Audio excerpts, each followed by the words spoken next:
Hi, Steve Savier with Audubon. We're at a residence in Montgomery Township, Pennsylvania today to witness a pretty rare occurrence. A bird that normally spends its life on the West Coast has shown up in this backyard. And not just any bird, a hummingbird. Now on the East Coast we have one species of hummingbird, the ruby-throated hummingbird. But every year a handful of these western birds show up, and when that happens, naturalist and author Scott Weidensaul is called into action to ban these birds. And that's why we're here today. I'm going to use a specialized pair of pliers. There's a little tiny precision milled hole in the front that will open the band up into a C shape to go around the leg, and then when I close it with the pliers, it'll form a perfect circle around the bird's leg. It weighs no more on the bird, thank you, than a man's wristwatch weighs on him. What's the normal range of this bird? This is coastal California. Wow. So this bird's a long way from home. Normally they go from coastal California down into western and central Mexico. But the thing about migration is that migration is genetic. It's genetically coded. They don't learn where they're going to migrate. They don't decide where to migrate. And you get some birds that are born with bad software that go in the wrong direction. And 400 or 500 years ago, this would have been a death trap for a hummingbird like that. It wouldn't have survived here in December. But now the climate's changed, the landscape's changed, there's feeders, there's plants. You know, this bird is, well, the fact that he's an Allen's hummingbird, he may wind up down on the Gulf Coast for the winter. He may very well go straight from here back to California because their breeding season starts in January. So as his hormones start kicking in here for his first breeding season, you know, he may zoom right back across the continent again. And the idea of banning them is hopefully maybe somebody captures it in California. And we've had a number of cases, not with Allen's hummingbirds, but with rufous hummingbirds that were banded in the east and the southeast that have been recaptured all the way back up in Alaska, up in the breeding range again.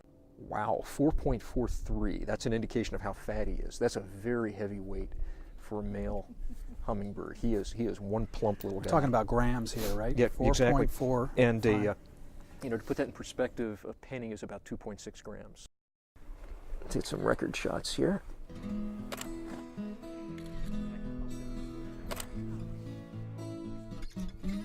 Oh, let's get the feeder out and see if we can give him a drink first. Oh yeah, there we go. Wow.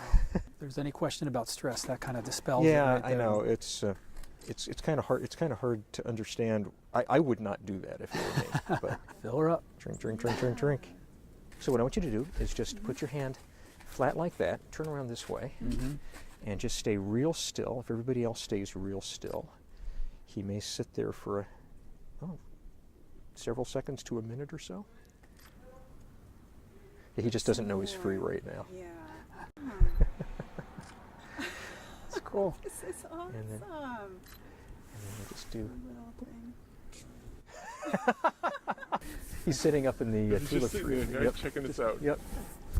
You know, so we know these birds are making these trips. That's why I get frustrated when people say, oh, well, you have to take your feeder in because the bird will forget to migrate. This bird's already migrated 4,000 miles to get here.